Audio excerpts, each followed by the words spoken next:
David Norwell is an author, illustrator, and world traveler. He holds a Bachelor in Science from Geography from the University of Victoria and has worked at a wide variety of jobs.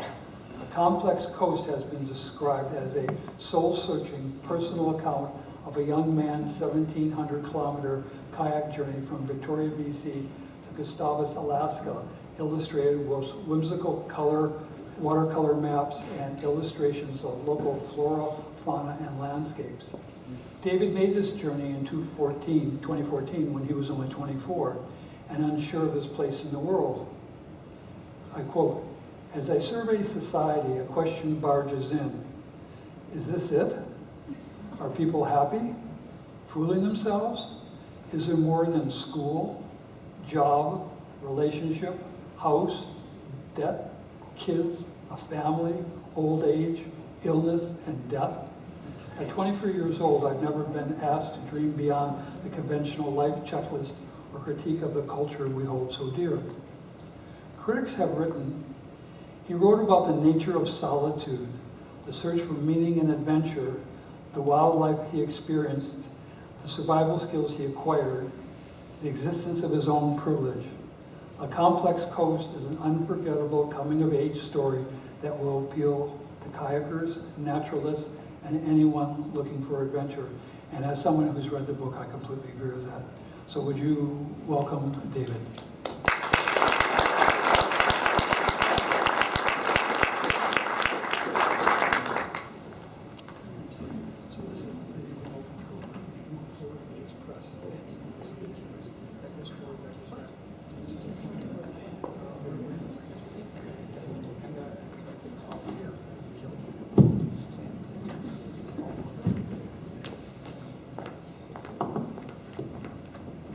Great, thanks, Fred.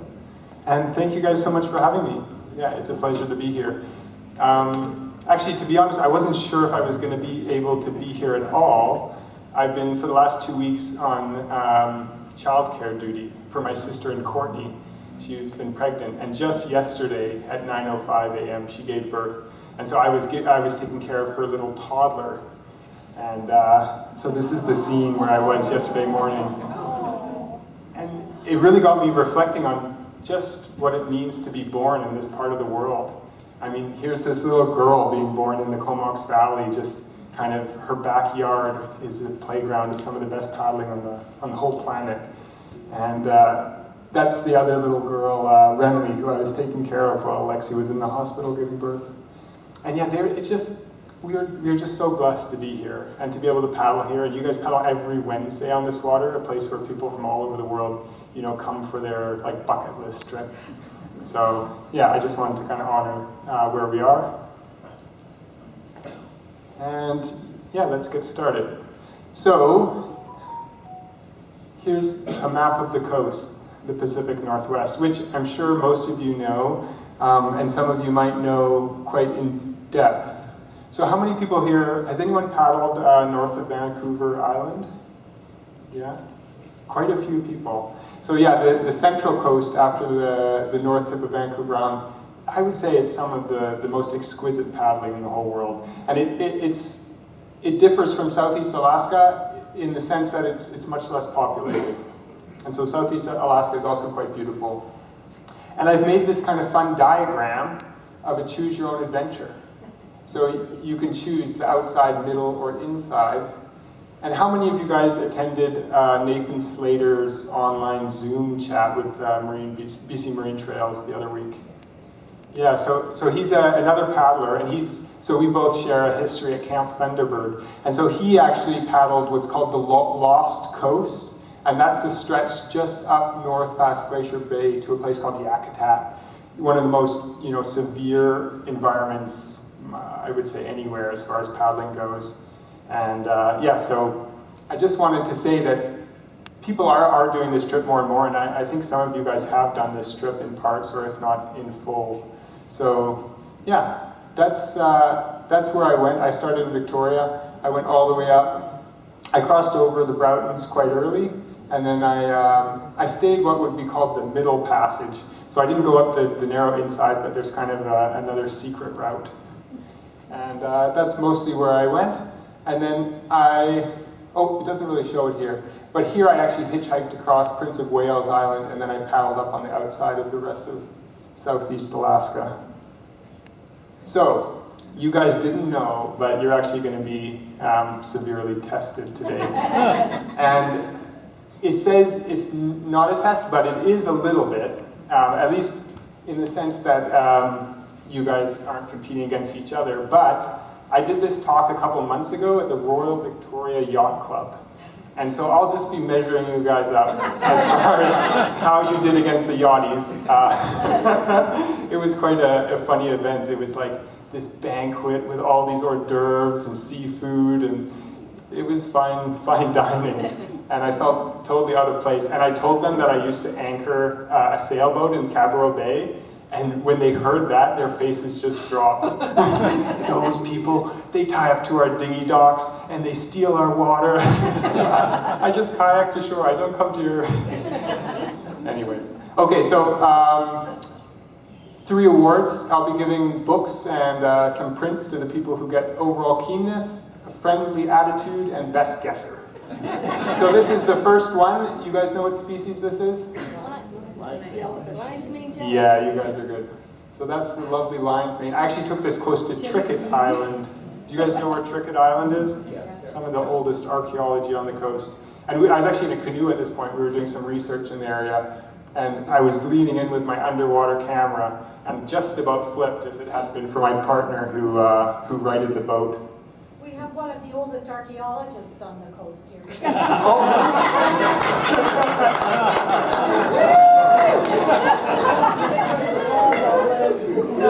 Okay, inside joke. Okay, level 2. What could it be? It's not an octopus, it's a fish species. Oh, it's a halibut. No? Definitely not. Salmon, what kind? Does anyone know their species? Chinook. Yeah, it's a coho. And so one of the things I did while I was paddling, I did the trip over 2 summers. And so the first summer, and I was going to university at the time, so I had to kind of pay for my university. So the first time I paddled up to Bella Bella, and then I got a job around there doing research in some archaeology and then also some sea otter surveys. And then the second summer I got up to Sitka and I got a job on a fishing trawler. So this picture is from on the fishing trawler where we're fishing for coho. And this picture actually is a beautiful picture. This is Rick Wilson from the Heiltsuk First Nation. And this is in Quay River, which is just across, so they're out of Bella Bella, but it's actually on the mainland Quay River, and it's one of their kind of traditional fishing grounds, and they run a kids camp there. And I was lucky enough to, spend a couple weekends there building cabins, and this was caught in the gill net, just in front of the estuary there. Okay, level 3. Herring. It's not herring roe. Yeah, it's a fern species. Does anyone know? It's one that's good in tea. Yeah, this is licorice fern, Polypodium glycerida. Used for sore throats, yeah. Tastes like licorice. Yeah, and those are the spores. Pretty beautiful. Okay, this is the Royal Victoria Yacht Club. They got this one. I don't know, you guys. It's on the central coast, north central coast. Stewart Island. Not Stewart Island. The North Arrow is a hint. This is Hecate Strait, that's another hint. Port Edward. Banks Island. And I remember when I was studying the charts in my tent, I just thought this was one of the most aesthetically pleasing parts of the whole coast. You know, this huge inlet. I would love to kayak through that. You know, what an amazing little inlet. But of course, these outer islands on the central coast, it's a totally different ecosystem. This is all kind of bog, marshy ecosystem. It's not the big mountains. It's not really the big trees. You know, these are old growth trees, but they're these stubborn little kind of dwarfed, wizened trees because there's just a different type of nutrients in the soil there. And there's the track line coming up Macaulay. This was the chart atlas that I used. Are you guys familiar with this one? There's two old chart atlases from 1970s, and one had like the southern part of the coast, Vancouver Island section, and then the other had the north part going all the way up to southeast Alaska. And this part, it didn't even really have bathymetry, but it was in a booklet, and that was really convenient for having on my deck. And another thing to note is that this trip was done in 2014, so there was I didn't have any gizmos, you know, didn't have any phone or navionics or anything. I just had this chart atlas, I had a VHF radio, and that was basically it. And I just wanted to take, for some of you guys who haven't been kind of up on this exposed part of the coast, or even the west coast of Vancouver Island, it is really severe landscape some of the time, especially the stuff that is directly exposed to the Pacific. It is just cut raw, you know, like it's as if chisel and hammer had just gone to town. And as you get north into southeast Alaska, it's just a land ruled by glaciers, and you can feel, you know, the marks of this ice that have kind of scraped that whole area clean, and then you can see the glaciers kind of pondering up above you. And this is on Warren Island in southeast Alaska. And this isn't exactly the beach I had to land on. It's just in the foreground here, but it was basically like this weaving ground, and then there was a little indent where the sediment had created a nice beach. But it was the kind of beach where right when you hit the beach, you have to jump out of your kayak and start dragging your boat up before the next wave kind of steals all your momentum. Okay, this is a tricky one. What's it town?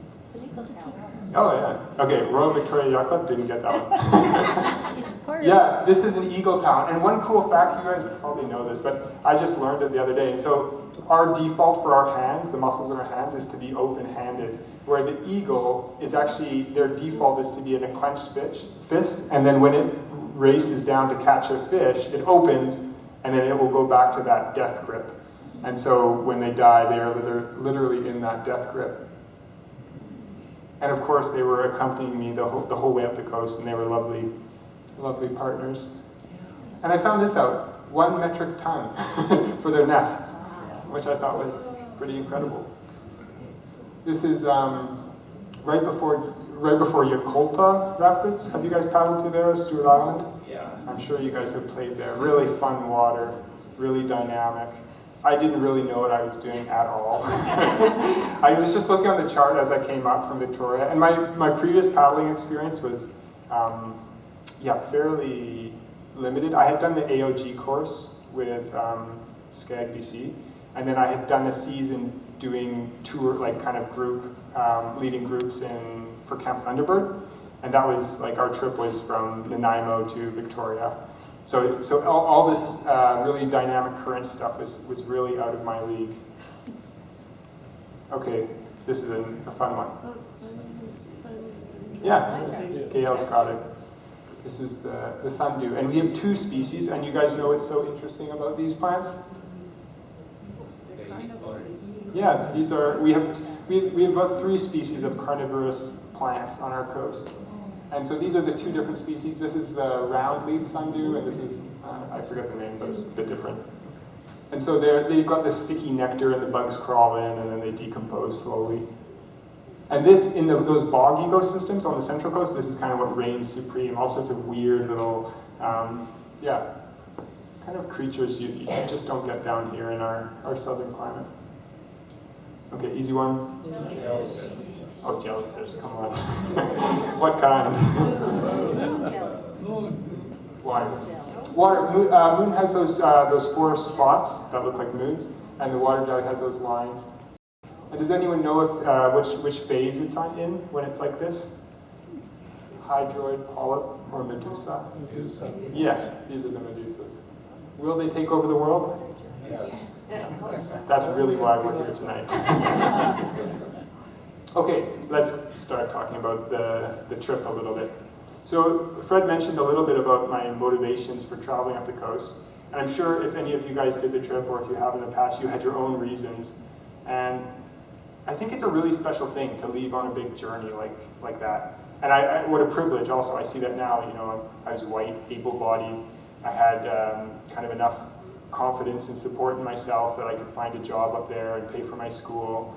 But at the same time, I was pretty lost at the time. 24 years old, I kind of just growing up with a lot of silver spoon. Not exactly, my parents were really great parents, foresters, so they took us out in the bush a lot. But I was also just kind of struggling with mental health at the time. And this is a kind of representation of this Buddhist ideal of samsara, which I like to call the hamster wheel. And I really just was feeling that at the time, kind of watching all these people older than me, especially my siblings, kind of just get stuck into this momentum of, just doing all the things that our culture kind of expects of us. And at university, I was doing a geography degree, but we were in these classrooms, and I just felt so frustrated, like learning about landforms on PowerPoints and not actually being out there and doing it. And so I kind of, the trip in a way was taking agency over my own education. And this is me as like a little kid. So I also just loved the ocean. We grew up in Kamloops, but we would do these pilgrimages to the coast every spring break. And I just remember just everything about the ocean made me excited. And going swimming, my sisters were really good swimmers, and so I always kind of was inspired by them.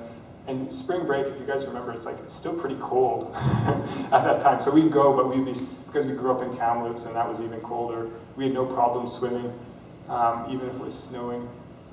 So yeah, I kind of had this kind of outdoor background, and that really gave me some confidence. But yeah, like I said, it was more just an idea, and I just, once I got out there and the first day happens, then the second, and then you just start building momentum. This is the boat. It's a Seaward Navigator. Has anyone paddled those? I'm a bit older, it's 1991, I think.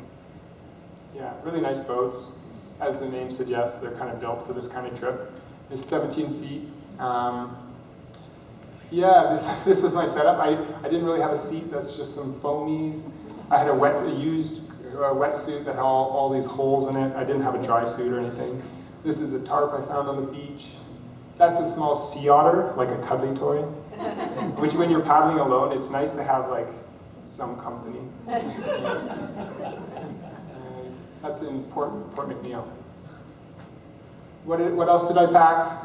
A lot of books. I had a whole 20-liter dry bag that was just filled with books. Again, this is before Kindles and all that. Mostly they were kind of dystopian books, to be honest. Spray skirt. Yeah, just the usual stuff, except for this. That was a banjo my dad made, and it's got a kind of a smaller drum on the end, and then it's birch bark that he milled. And so it sounded not so good, but I would just keep it wrapped in a garbage bag on the deck, so whenever I got bored or it was whatever, something, I would just get it out, I'd be in the kayak and I'd just start playing, and that was kind of a good mental health tool. And the other mental health tool was the background of this type of artwork. So I had these big black journals, 8x11, and every day I was just painting and drawing, and I'd get in the tent, I'd turn on my headlamp, and I'd just go. I sailed maybe about 15 to 20% of the trip. And this is an A-frame setup. It's just everything you can find on a beach. So those are clove hitched to the D-rings on the deck, and they go up. I just have that clove hitch there. And then this is a square sail setup, and I just have that on a halyard that comes up and down. And then I would roll the sail around that 8-foot beam. And as you can see, it's a pretty good surface area. And I could get going, 3-4 knots. Okay, maybe 3 knots. And even I could sail slightly at a beam, but I got in trouble quite a bit of times, to be honest. I wouldn't recommend this at all, especially solo paddling. I look at this now and think, nah. Because when you're in your early 20s, your prefrontal cortex is still developing a little bit. Yeah. Anyways, this was how it worked. It kind of came up and down on pulleys all from the cockpit.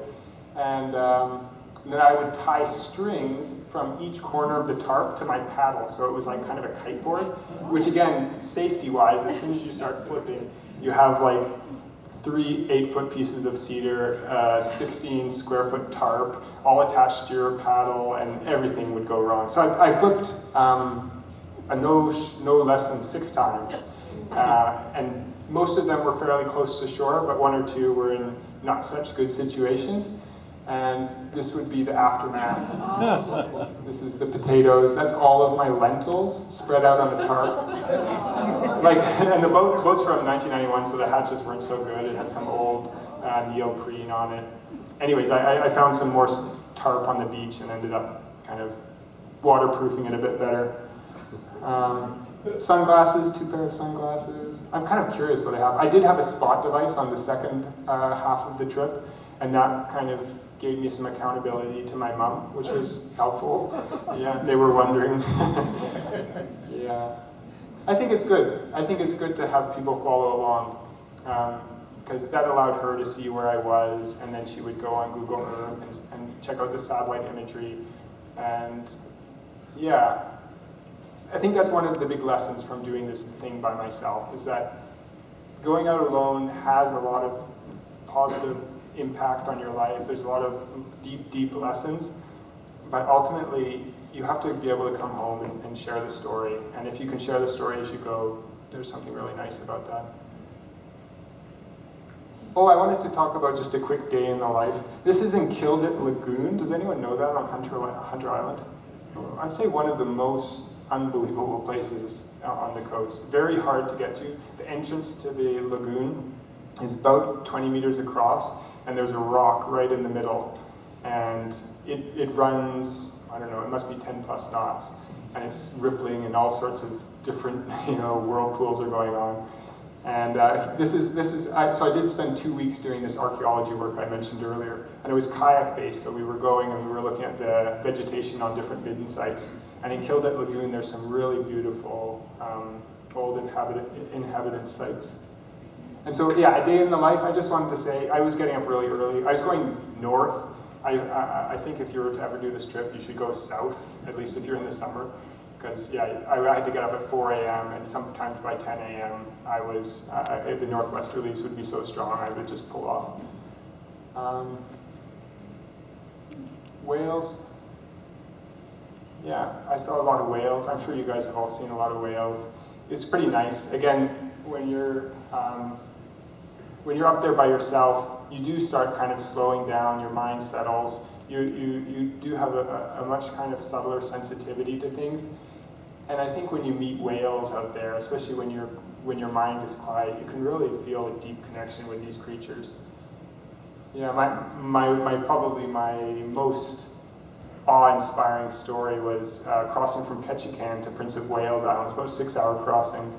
And 3/4 of the way through, there was 3 humpbacks feeding, and I just kept paddling in my trajectory, but one of the whales came very close to me, and it actually started just breaching, just surfacing, coming up for air, and it came with about 2 meters of my boat, and I'm just, I didn't know what to do, but I'm talking to it, so I think that's what you do when you're alone for a long time, you start talking, and there its nostrils are opening, closing, and it was just beautiful. And then it dove down, and I thought, oh wow, this is the greatest moment of my whole life. And then its tail flipped, so I knew it was diving deep. And then about 1 minute later, about 20 meters away, it just came straight up at full speed and just half breached right beside the boat. And I just remember the wind and the spray and then the ripples. And just, I couldn't, my mind was silenced for the rest of the day. This is in our favorite Sansom Narrows. This is actually on the second day, and I had the resident orcas coming right up behind me. There's about 22 in the pod, and they were all around me just at this section here. This is a really interesting piece of water, too. I think we're really lucky to have it so close. Weather, yeah, you get all kinds of weather on a trip like that. Again, I think it's really good to kind of learn, especially the cloud systems, but that intimate relationship with the VHF radio, and then also matching it to your own observations. I think that's just one of the neatest skills that we can develop. This is the section from Prince Rupert crossing the Alaska border. Has anyone crossed that border by kayak? Yeah? What was it like for you? It was calm. We Yeah. just kind of stopped in the middle and shot a little video and said, we think we're in Alaska. Yeah, that's what it was like for us. You don't know. There's no evidence at all that you're crossing an international border. This piece of water, Dixon Entrance, is quite exposed. But once you can kind of tuck around, and then this is called Cape Fox right here. This is a pretty neat piece of water, and there's an old lighthouse right here that's since been abandoned, but it's one of these old lighthouses from like the good old American military days, and we pulled in there, and there's actually an old railway that goes through the woods from the boathouse to the lighthouse itself. There's one of these old moss engraved buildings falling apart. Yeah, this is about some of the things I ate on the trip. So if you've read the book, you know that I was kind of really wanting to do my food in a different way. So about 90% of the food that I packed was all dumpster dive from here in Victoria. A lot from Root Cellar and a couple of the other local haunts. And that was just, it was fun, but it was also just, I was, at that time at university, I was really upset with our industrial food system and how much waste there was. And so we were dehydrating like thousands of bananas we would find and all these questionable sausages and other weird things. But also I wanted to do as much wild harvesting as I could. So this is diving for crabs. I don't know if any of you guys have ever done that with wetsuits and goggles, but it's really fun. They put up such a good fight, and you have to really drop them in the right spot. Actually, the best way is if you use a stick and you dive down and you just put the stick in front of their face, and they'll grab onto the stick and then they'll death grip it as you pull it up. This is a recipe for tide pool soup. This is actually from my friend Finn, and it's just like the name suggests. Has anyone here eaten a sea cucumber? Oh yeah? Really? How did it go? Pretty good. Lots of soy sauce. Oh, okay. Rich, really rich. Okay, for me it was just so gross. It was. I didn't know what really. I heard there was these 5 lateral muscles that you're supposed to somehow get, but it was just so gooey. Anyways, urchin. That's a really nice thing to eat. I'm allergic to shellfish, but they're, I think, a really nice thing to harvest. Okay, what's our glass ball count in the room? It must be 100. You guys, has anyone here found a couple? Yeah. Yeah. Okay. Anyway, the whole time I was looking for them, I didn't find any. I was sure, like, I'm going to paddle to Alaska and I'm going to come home. I think on the outside of Queen Charlotte, there's more than on the inside. Okay. Yeah. Because That's where the no, Haida Gwaii, it's not called Queen Charlotte anymore. right the Kuro-Ushio current. Maybe that's where it ends up. This is beach life. That's on Savory Island, actually. Yeah, that's a really nice Is that place. on the north, On the south end. south end? Yeah, I crossed Strait of Georgia to Lasqueti after Nanoose, or right around Nanoose. And then I came up Lasqueti, then came up Texada, and then I crossed, and it was actually a night crossing. I went to there's a rock called Vivian Rock, and I was like, oh yeah, I'll just camp at Vivian Rock. But it's covered in sea lions, there's not really a place to land, it's a terrible place to camp. And so I thought, okay, I'll just keep going to Savory. And it got dark, and I was just paddling. And then I had a big southeasterly come up, and so I was just surfing straight into the island. And if you guys know, there's actually quite a little bit of a dynamic boulder reef right before that south side beach. Okay, I'm just going to talk for a minute about Hakai, and then my friend Nate Rosenstock is going to come up and talk about a neat project that you should all know about. And so the first leg of the trip, I ended up in Bella Bella, and I actually was, speaking of agency over my education, I was signed up to do a field school at the Hakai Beach Institute. Are you guys familiar with that operation? So they have two research centers. One is on Calvert Island. Beautiful, beautiful spot, really nice paddling. And then the other is on Quadra. And so they do all sorts of different research, usually in conglomeration or in conjunction with UVic or SFU or UBC. And they're just studying all sorts of really important things on the coast. And they have Hakai Magazine, which if you guys haven't looked up, I think it's one of the best kind of coastal journalism projects that we have. And they're international, so they cover some really cool stuff. So I went up there, I got a job. I did the field school, then I got a job doing research. And this is, what's the bay called now? Proof Bay, yeah, Proof Bay. And really nice anchorage. A lot of the big super yachts will stop there. And yeah, it was a great place to spend my summer. So I'm going to pass it off to Nate Rosenstock, and he's going to talk about Ocean Connect, which is what he's going to tell you about. And a big hand for Nate.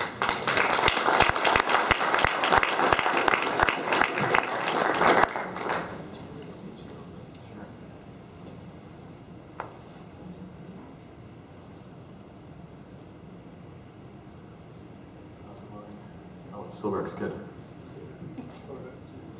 Have any of you used Windy here before? Yeah. Where do you get your currents information from?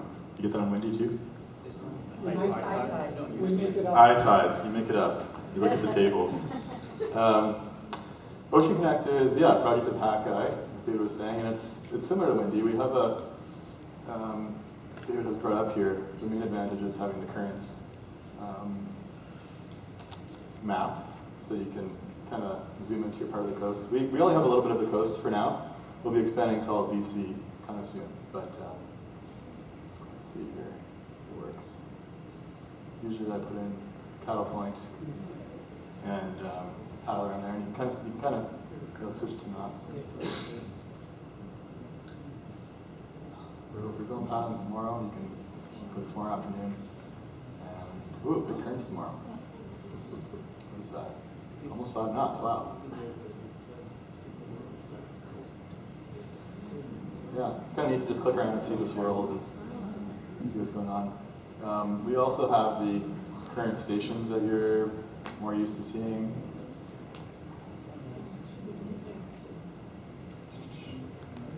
Is this a new app available? Yeah, so I forgot that part of this. This is a website. It will be an app eventually, but it's a free website offered by the Hakai Institute. You can oceanconnect.ca. Most people use it on their phones, but desktop works as well. It's got currents as well as the usual sort of wind, temperature. It also has sea temperature, which is kind of neat. It has a really high resolution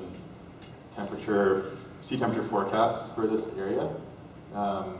It doesn't look like much in the winter because it's all just sort of 9 degrees everywhere pretty much. But it's neat to see in the summer when you get like the warm stretches around Muscogee and Saanich. It's pretty high resolution, so you can even go in to see the differences between Saanich Inlet and versus the rest of the Salish Sea. What else am I going to show you? It gives you data up to about 2 days into the future, a little bit less than that. What about the resolution for the currents? For the currents, yeah, it's also 500 meters resolution, so it's you can see little differences between. Is it new data, or is it digitized and interpolated from the current atlas and things like that? It's different data than is available in the current atlas. The current atlas. It's different than the current atlas because I don't know the exact difference between those two models, but this one, that one you can get, the advantage of that one is you can get information from any date. You can look up like the year 3000, but this we only have data for 2 days, but I think this is better, probably. And I think it also uses the, it adds in things like wind as well to it, but it also covers the whole coast. I think current atlas only goes up to about Nanaimo or so. Could be wrong about that. We're going to be adding, the rest of BC isn't here yet, but it's sort of coming soon.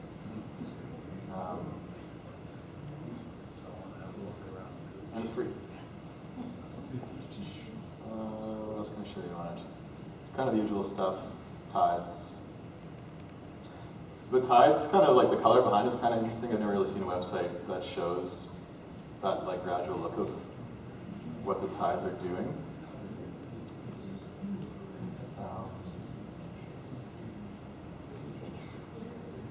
Press play and kind of see them gradually change over time.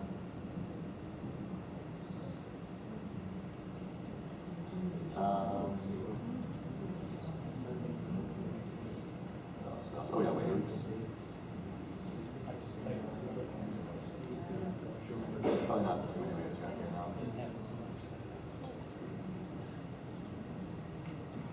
Yeah, so waves and wave direction, similar to how wind has as well. Yeah, any questions so far? Can you go back and show us, suppose I wanted to know what the current would be tomorrow in Baines Channel at 10 o'clock in the morning? Baines at 10? Can you show me how you... Oh, Baines Channel. Where's Baines Channel? Baines Channel is between... Oh, That's it. is it this one? Yeah. Tomorrow at 10 you go? How do you pick it? So in the middle, we're saying about 2.8. Let's see what the current station. What would you look at, like, maybe one of those. Yeah. So 3.2 out there. 3.2 out there, and what's this is saying about 3 in there. 2.8. And yeah, we can press play there too and see throughout the day, maybe you're out there for a while. And you can actually see a change direction there. That's kind of cool. And it's got data from yeah, Canadian sources, Environment Canada mostly, and then we have the American current stations and tide stations and weather. Those are the weather stations. Actually, one kind of interesting thing about the buoys display is if you look up buoy data on the Environment Canada site, you get hourly data. With this, you can actually see. Oh, is it Canadian?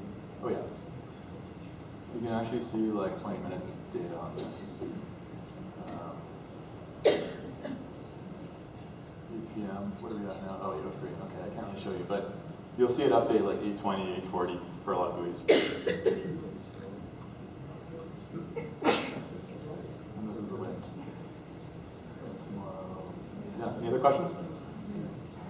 It would be nice if you had one button where you could toggle between current and wind. Yeah, we sort of do. If you click more here, you can kind of go left and right. You got wind and current. Wind is 1.8. Gusting to 1 point. Gusting 1.7. Not sure what that is. Is it a bug? Interesting. Yeah.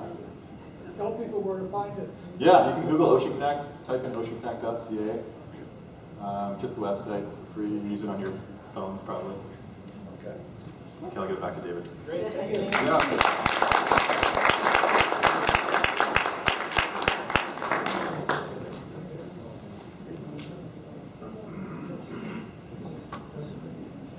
Yeah, I really think it's pretty revolutionary, to be honest. Like, at least when I was paddling up the coast and using that, the tide charts with all those, and then trying to calculate for secondary current sections, like it's a bit of a headache.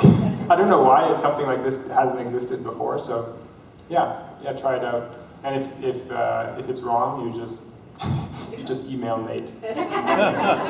Yeah, he put me through as like kind of a bug tester well, not a bug tester, but at least a prototype user, and that was really neat. And so they've come a long way, and it's really pretty smooth to operate. And it's got a lot of data, you know, and I think it's worth putting the time in to try to figure it out, because once you figure it out, you have a lot of resources in one place.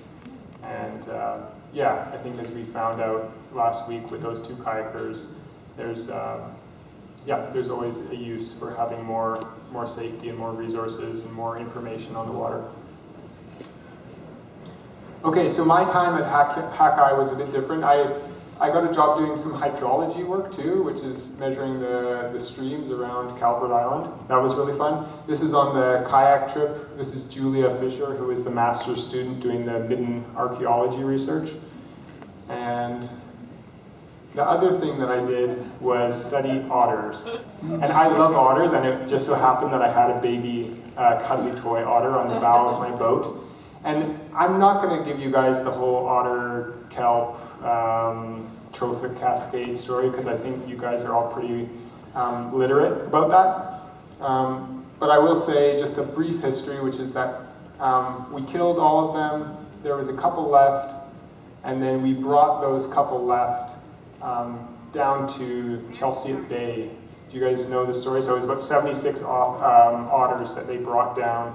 just below the peninsula there. Brooks Peninsula, thanks. Yeah, and just quick trophic cascade. So sea otters eat urchins, urchins eat kelp, no kelp, no fish.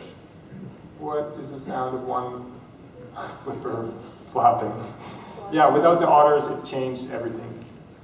And so my work was studying the reintroduction or the kind of the pioneer line of the otters repopulating the coast. So from Chelsea Bay, just below the Brooks, they come up the north coast of Vancouver Island.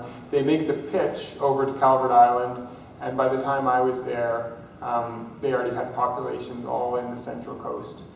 And so our job was riding around in a little skiff with binoculars plugged to our eyes. And I want to do something, and I know many people here are over 50, but trust me, it's pretty fun because this was my job. So if you want, you don't have to, it's consensual. You take your fingers and I'll show you what you have to do.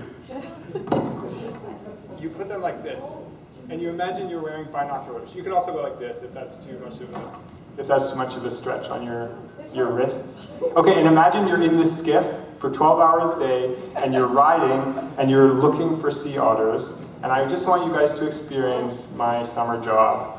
So imagine you're riding, you're bumping up and down in this skiff, and then you have to count the otters. So this is level 1. How many otters? 2, yeah, not so hard, no problem. Okay, now how many? You're bouncing, you're looking. Okay, and this is for the pros, the next one. Yeah, so we were doing a census on the population, so we had to accurately count, and we'd have about 4 of us. When we came into raft sites, we would actually get on shore usually, because it would be more stable.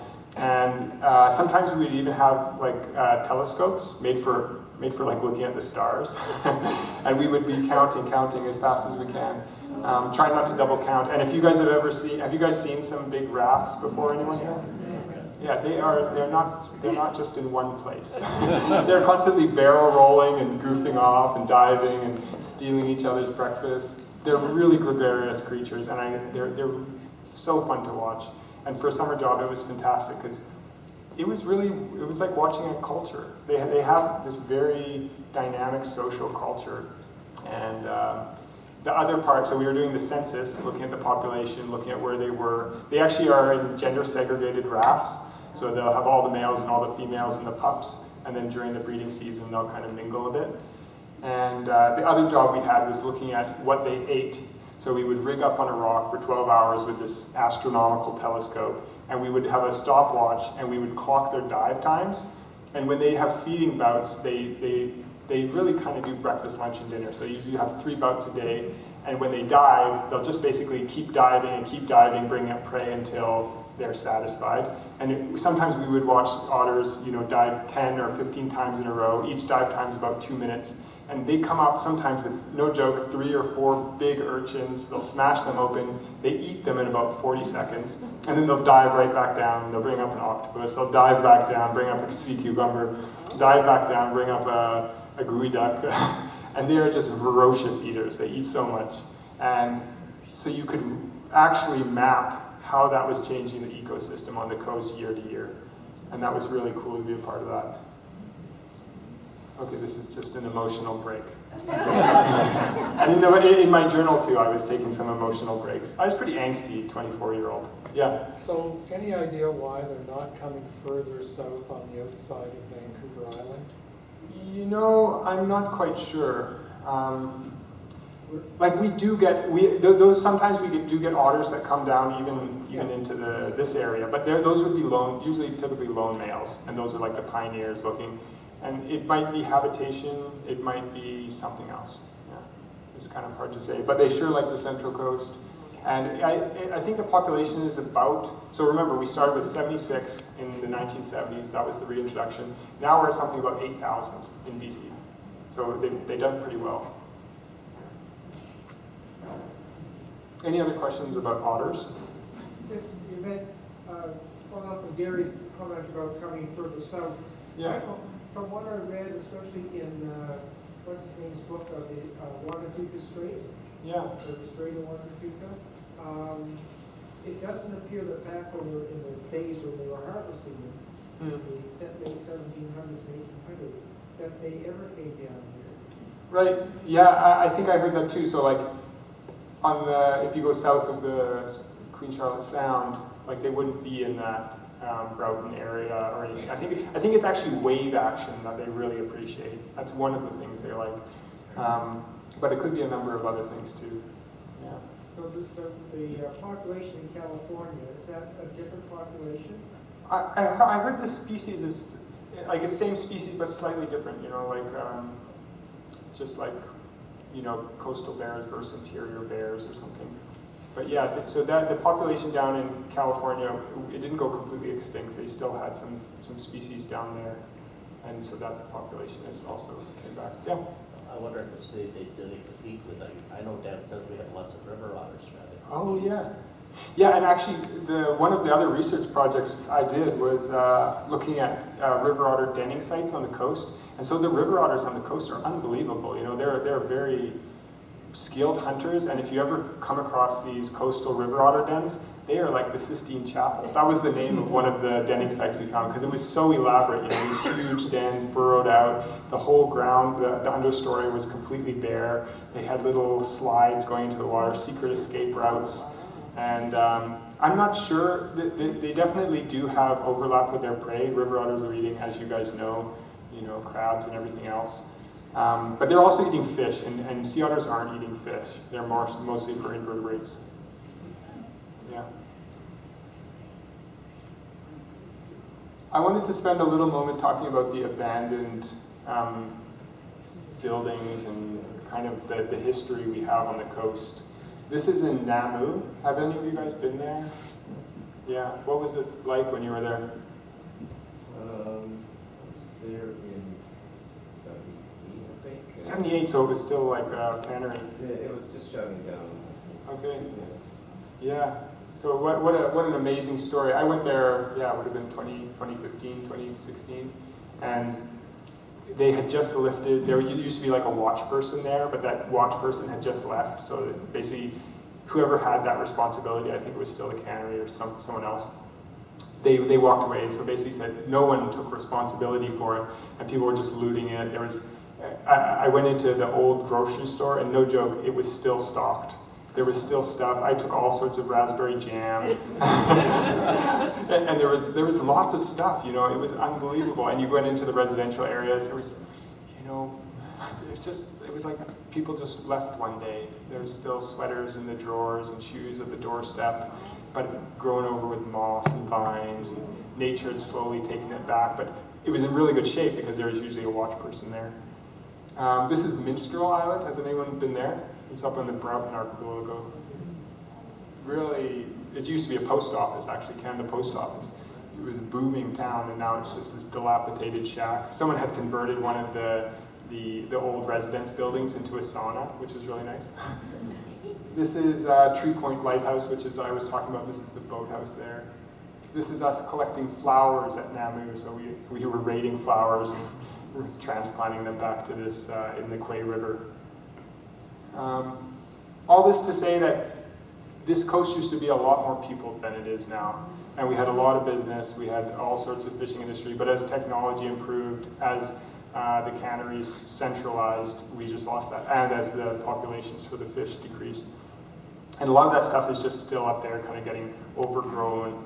And when I was there, so this is 2016, I'm sure you guys remember, this is the proposed Northwest LNG by Petronas, and they were wanting to build this terminal right out of Lulu Island, and at the same time there was also another LNG plant on Ridley, a potash proposal, and this is the Skeena River, and Flora Bank was this really important salmon habitat where basically the salmon are stopping to change from freshwater to saltwater. And the reason I bring this up is like, it just seemed kind of silly to me. Here we are like investing in these projects on the coast, and then at the same time we had this track record up there that was just visible, like, people are just walking away. Once the money is gone, it was quite easy for these companies to somehow walk away. And this Lilu project did end up getting closed down. I think Petronas cited, what did they say, change in market prices or something? But I think it had a lot to do with this. This was the water defenders on Lilu, and they spent a lot of time. They built a cabin, and they were just up there basically holding space for whoever wanted. And yeah, I was able to stop there and spend some time with the folks. And at first I felt really sheepish, like, what am I doing here? Here's these people who actually live here. And then as I talked to them, they basically told me, like, your story and like being able to travel the coast like you have, like that is what is at stake, you know, the ability to do something like that. In the 70s, a lot of the families still went out from Prince Rupert to visit their cabins as summer for the day that they used to live in. So I don't know, I was there in the 70s and I did it with them. Okay. But I don't know what's happening now. Yeah, I mean, it's changed a lot. So they were still claiming them as their cabins. The indigenous people, sir? Or what do you mean? Prince Rupert and Port Edward have a lot of Scandinavians. Yeah. And they were in the fishing industry and they populated all the little islands. Okay. And so then they would have their boats and stuff, and they only moved into Prince Rupert and Port Edward when they had to bring their kids into school. Yeah, and so I feel... in the 70s, they were still going back to their cabins. Right. Yeah, I feel like a lot of the homesteaders aren't really there anymore. At least I didn't find too many. I think there are some. Like, it seemed like some of those people who came up for the fishing or the logging, they got absorbed, not because they necessarily wanted to, but they almost got integrated into the ecosystem. They came up to exploit it, and then somehow they stayed, and they kind of ended up raising their families. And like you're saying, yeah, I think a lot of these little islands and a lot of the places did have, had families being raised up there. And now it's little communities. Yeah, and actually just before this, I came from a place called Una River on Porcher Island. Yeah. And I think I went there, it was still early in spring, but there was about maybe 10 people that stayed the winter there. And so right when I pulled into the dock, a truck drove down and they invited me in for coffee. And those little communities, I think they're really beautiful. And the people there are so honest, and this kind of value of mutual aid is so strong there because the weather is so severe and the landscape is so severe and town is so far away. But it definitely seemed like it was a kind of dying breed. Yeah. Okay, I'll zoom a bit, I think. This is in Quay. And again, I just wanted to highlight my time with the Heiltsuk people. I was so privileged, and it was a real honor to be able to spend time there. And especially engage in some of their traditional harvesting. I mean, it's just the whole time, that whole trip, and I think I was pretty ignorant of it along the way. I was going through all these different traditional territories. And I think now there's a lot better literacy. And if you saw Nathan Slater's talk a couple weeks ago, one thing he did, and I think is really important, is he called ahead to all the different nations. And he sent out messages. And he said, look, we're paddling out. We'll be through your territory at this time.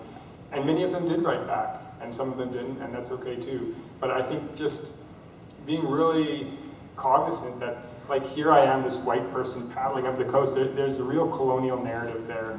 And I'm not saying that we shouldn't do these things. I just really think we should be aware, and that we should take it as an education and an opportunity to witness that coast and take the time to learn the history, because it is just so special, and it is tender and it's tricky to confront. And I think that was something I kept on confronting as I went up the coast, but it's just something we have to do. You know,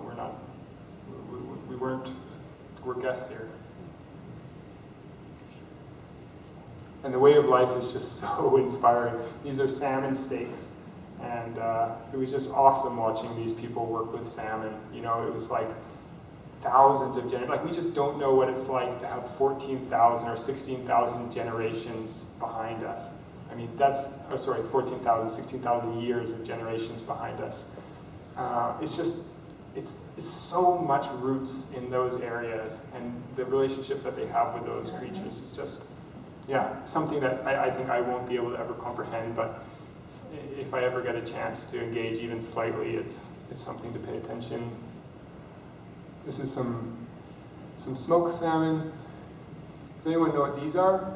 I'm sure. Culturally modified. Yeah, these are some nice CMTs, and there's a lot of different kinds. And yeah, as soon as you start looking around, especially if you're around a midden site, you'll start finding them. And again, this is a real testament to the power of the coast and the power of the people and the relationship with the trees. The bark, the amount of bark they've harvested there is not just for blazing the trail. They've harvested that to use the bark.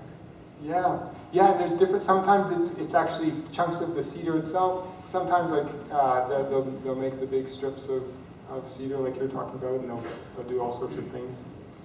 Yeah, it's not really my story,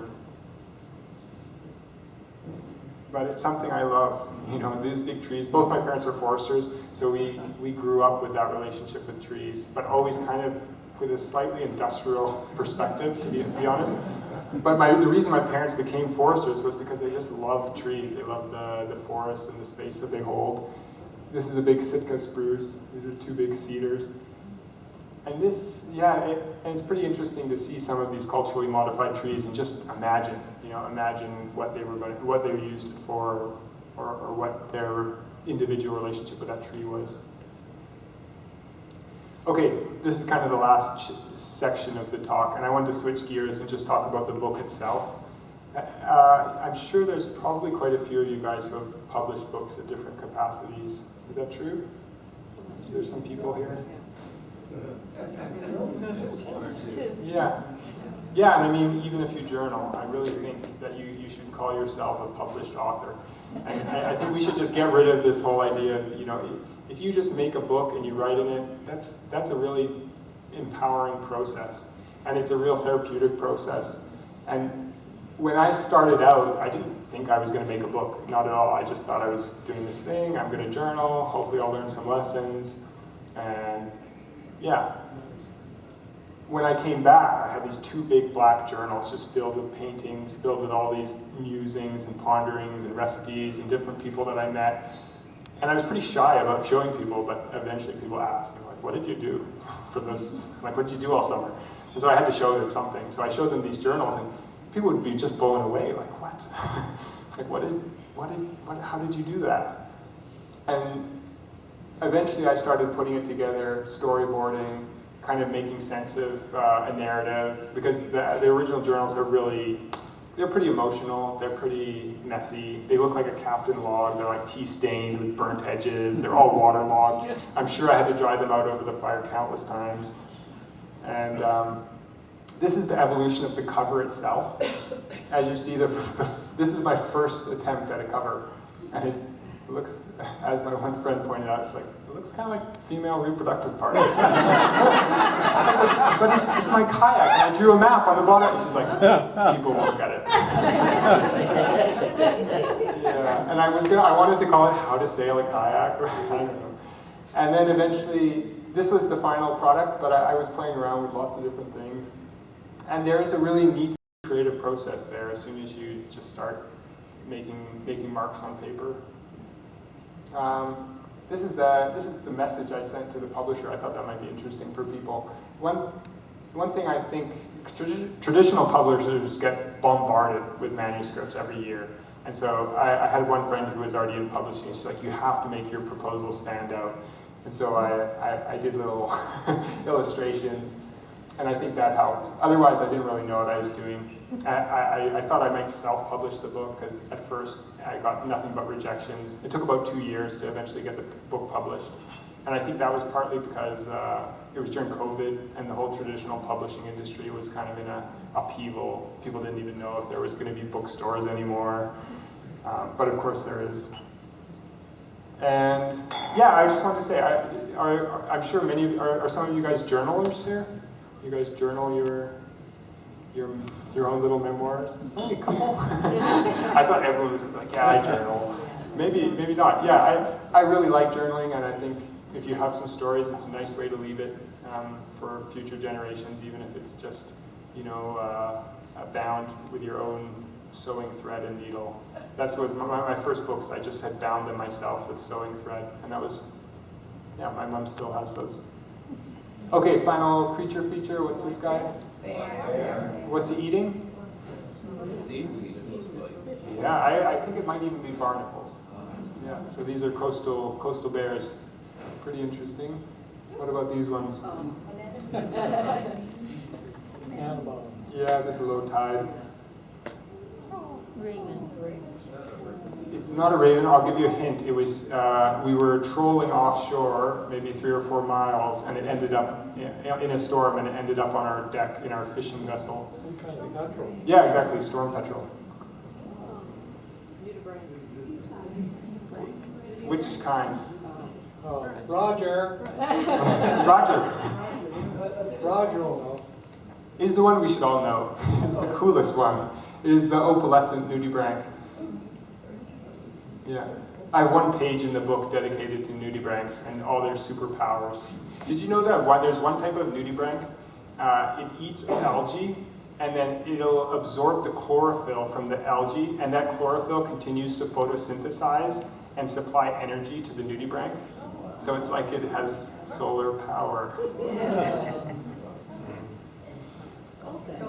Yeah, our favorite, the most underrated fish on the coast. I love these guys. This is tide pool sculpin. Okay, the sailors of the wind. This is the one on shore, but I had a couple experiences sailing through these masses of them. Sometimes it'd be thousands, and you're just kayaking your boat, and then all of a sudden you're in it's like you're in a science fiction world. So if anyone doesn't know, this is the Medusa phase of a type of jellyfish, and it's the only sailing creature. I might be wrong on this, but it's one of the only sailing creatures in the world. So it's got you can't see it here, but this blue kind of lipstick is plugged onto the ocean surface, and then it's got one kind of sail that sticks straight up. And it doesn't really have any directional capabilities. It just goes with the flow of the wind, and they'll end up in these masses. And I'm sure some of you guys have been on beaches where you'll just have thousands of these blue little lipsticks. It's kind of gross.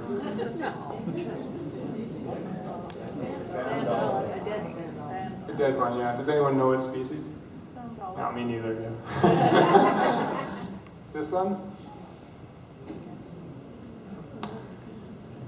The symbiotic relationship between? Yeah, this is a type of lichen. I believe this is called matchstick lichen, and it's just beautiful, some of these different lichens on the coast. I mean, I'm not an expert at any means, but our fungus and lichen diversity on the coast is really unparalleled.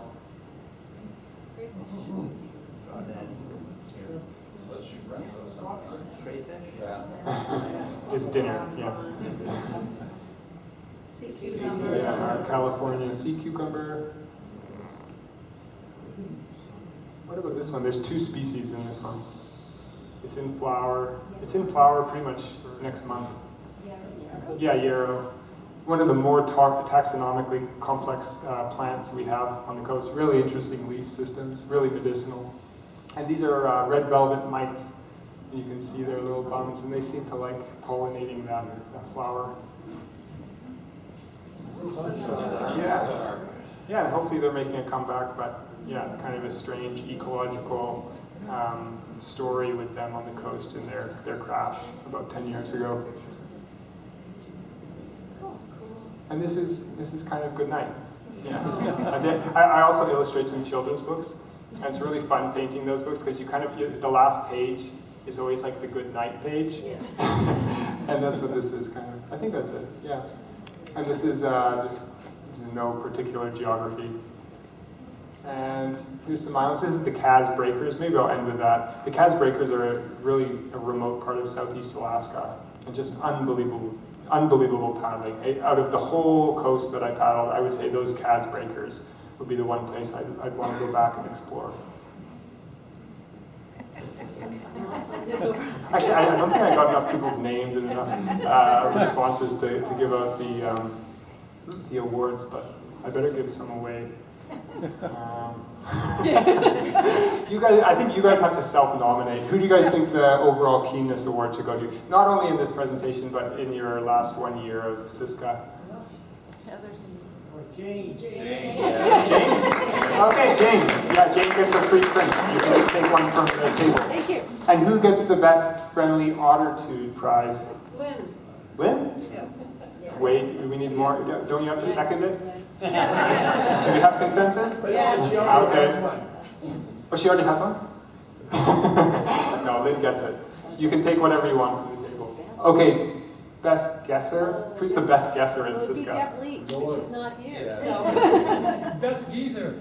Geezer, oh yeah, it's actually a typo. Yeah. Best geezer's back here. Who's the best geezer? That's an odd spelling of kisser. No, but guys, we need consensus. I think Fred. Yeah, give it to Fred. Fred? I already gave him a poster this morning. Or this afternoon. Oh, there you go. How about the new people? Let's give it to the new people. How about that? Consensus? Okay, new people, you guys are going to free go for a poster. You choose. And thanks. This is a, do you guys know what species that is? It's a purple short crab. Okay, it just happens to have a smiley face. It's kind of cute. So this is now the time for questions, long personal stories, revelations, irrelevant anecdotes, poems, and otter puns. So I'll leave it in your capable hands. Yeah, thank you so much, guys. Thank you for... Thank you.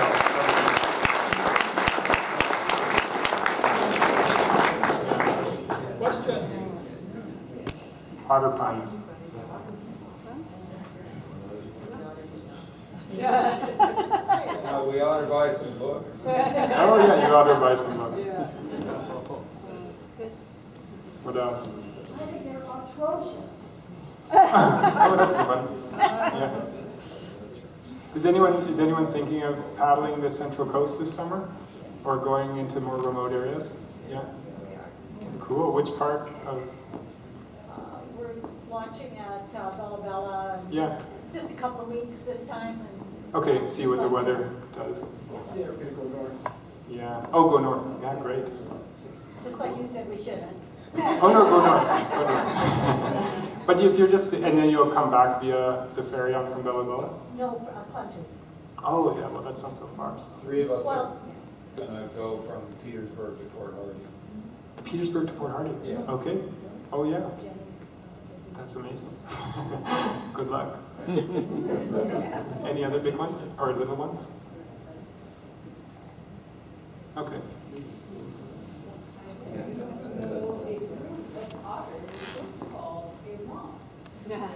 A romp? yes.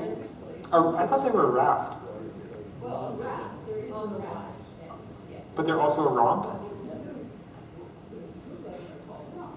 A romping raft? Okay, any long personal stories? Okay, sorry. Great. Well, thank you guys so much. And I'll be around. So you can...